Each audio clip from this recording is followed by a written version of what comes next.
Hello friends, आज मैं इस सीरीज़ की अगली वीडियो लेकर के आया हूँ। पिछली वीडियो में हम वाटर के बारे में बात किए थे जो क्लास 7th NCERT बेस्ड थी। ये वीडियो भी क्लास 7th NCERT की है जिसमें हम सॉयल, एयर और थोड़ा सा फॉरेस्ट के बारे में बात करेंगे। तो दोस्तों, अगर ये वीडियो आपको अच्छी लगे तो आप शेयर करिएगा, सब्सक्राइब करिएगा और लाइक करिएगा। तो हम डायरेक्ट कंटेंट पे आते हैं दोस्तों। अब आपको पता है सॉइल क्या होती है। सॉइल जो है top most layer of earth, अर्थात पृथ्वी के ऊपरी सतह, जो सबसे ऊपरी सतह होती है, जो सपोर्ट करती है किसको, प्लांट्स को या एग्रीकल्चर्स को, क्रॉप को या प्लांट्स को सपोर्ट करती है, वो सॉइल है। अब दोस्तों, सॉइल में बहुत सारी चीज़ें होती हैं। हालांकि सबसे ज़्यादा मात्रा में सॉइल में क्या होता है, मिनरल्स या खनिज होते हैं। उसके बाद वाटर, एयर और थोड़ा सा लिविंग पार्ट्स होते हैं। अब मिनरल्स करीब 40 से 45% होते हैं। इस मिनरल्स के आधार पर मिट्टी को कई भाग, कई जगह पे कलर के आधार पर बांटते हैं, जो मिनरल्स के आधार पे भी है, जैसे लाल मिट्टी, काली मिट्टी इत्यादि। अब दोस्तों, मिट्टी में सबसे अधिक क्या पाया जाता है, बालू या सिलिका जिसको कहते हैं, बालू। इसके आधार पर मिट्टी को 3 तरह से बांटा गया है।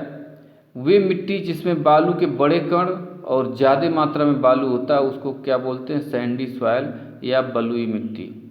इसी तरीके से वे मिट्टी जहाँ पर बालू के कण मीडियम साइज के होते हैं और लगभग मीडियम मात्रा में भी होते हैं, उनको क्या बोलते हैं, सिल्ट बोलते हैं। और वहाँ पे जहाँ पे बहुत ही स्मॉल पार्टिकल्स होते हैं बालू के और बहुत ही कम मात्रा में बालू पाया जाता है, उसको क्या बोलते हैं, क्ले। तो दोस्तों, इसके साथ ही ये मिट्टी में थोड़ा सा बताना था। अब अगला जो है हमारा एयर के बारे में बात कर लेते हैं, हवा। एयर क्या होता है, एयर कुछ नहीं है, गैसों का मिश्रण है। गैसों के मिश्रण को हम हवा कहते हैं।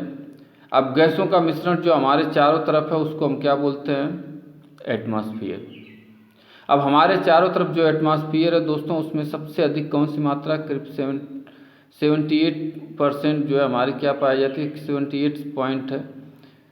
78% नाइट्रोजन होता है और 21% लगभग जो है ऑक्सीजन है। और 1% जो बचा हुआ पार्ट है उसमें से विभिन्न गैसें जैसे कार्बन डाइऑक्साइड, आर्गन इत्यादि। अब ये एटमॉस्फेयर में ज़्यादा महत्वपूर्ण क्यों है, क्योंकि हम सांस कहाँ से लेते हैं, इसी एटमॉस्फेयर में लेते हैं और इसी एटमॉस्फेयर में छोड़ते हैं। चूँकि हम सांस के बिना बहुत देर तक जिंदा नहीं रह सकते, इसलिए इस एटमॉस्फेयर की वैल्यू बढ़ जाती है। और दोस्तों, एक चीज़ और बता दूं, इस एटमॉस्फेयर को भी चलाने के लिए जो भी एनर्जी आती है वो भी कहाँ से आती है, सन से आती है, सूरज से आती है। तो हम बात करते हैं दोस्तों कि ये जो एटमॉस्फेयर, उसमें ऑक्सीजन और कार्बन डाइऑक्साइड की बात करते हैं, क्योंकि हम एटमॉस्फेयर से क्या लेते हैं, सांस लेने में ऑक्सीजन लेते हैं और सांस छोड़ने में कार्बन डाइऑक्साइड छोड़ते हैं। और पेड़ पौधे जस्ट इसका अपोजिट करते हैं, वो क्या करते हैं, कार्बन डाइऑक्साइड लेते हैं और ऑक्सीजन छोड़ते हैं।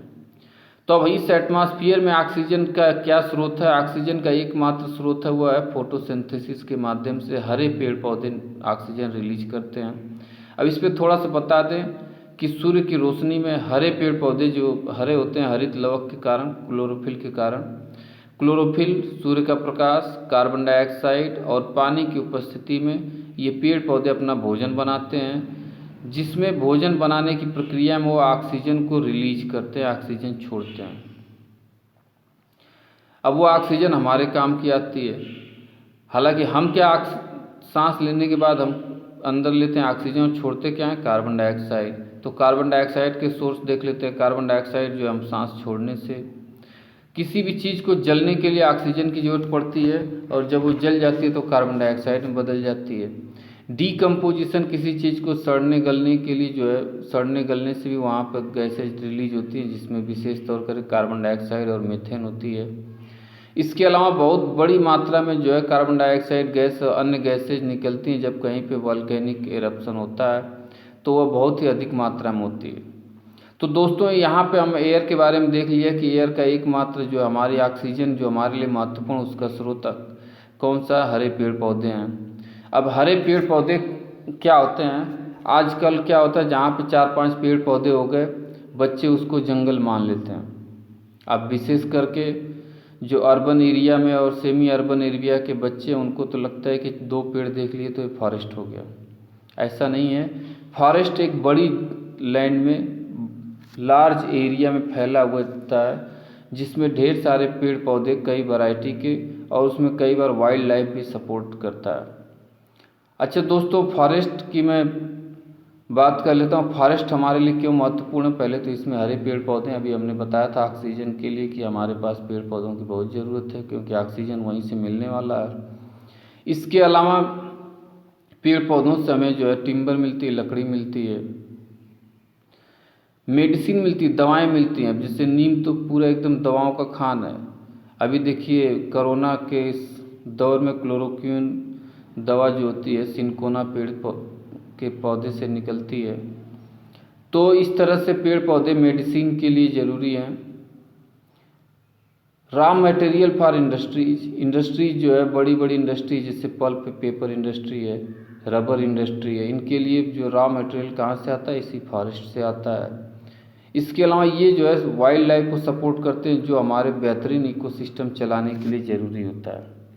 तो दोस्तों, फॉरेस्ट इतना हमारे लिए महत्वपूर्ण है, लेकिन फिर भी हमारा फॉरेस्ट दिन प्रतिदिन घटता जा रहा है, और जो फॉरेस्ट बचा है उसकी क्वालिटी ख़राब हो रही है।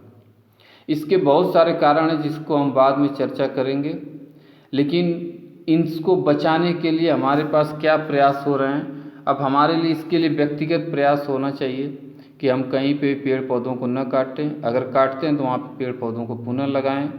इसके अलावा हम जो है किसी भी तरीके से कहीं खाली जगह पेड़ पौधे लगा सकते हैं। ये तो रहा हमारा व्यक्तिगत प्रयास।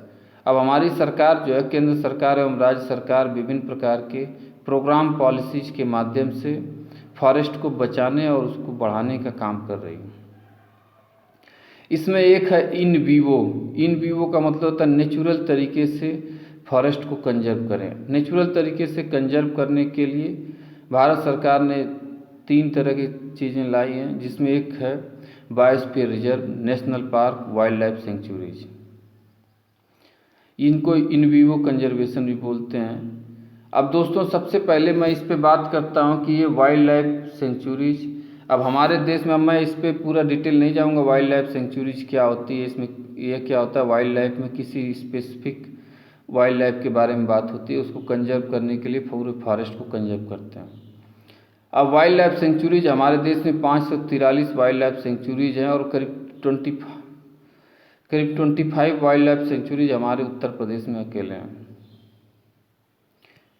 इसी तरीके से उससे बड़ा तो वाइल्ड लाइफ सेंचुरीज थोड़ा बड़ा जो है, ये हमारा नेशनल पार्क है।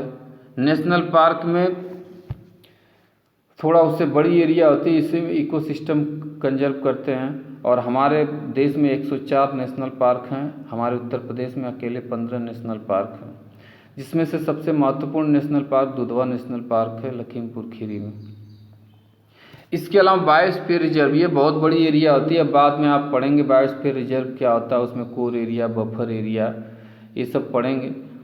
तो बायोस्फीयर रिजर्व हमारे देश में कुल 18 बायोस्फीयर रिजर्व हैं। हालांकि उत्तर प्रदेश में बायोस्फीयर रिजर्व नहीं, लेकिन उत्तराखंड में है। अब ये तीनों जो हो गए, ये हमारे biosphere reserve, national park, wild life sanctuary, तीनों जो इन वीवो कंजर्वेशन हो गए। इसके अलावा हमारी सरकार जो है एक मिशन के तहत काम करी, वो है ग्रीन इंडिया मिशन, या जिम बोलते हैं शॉर्ट में।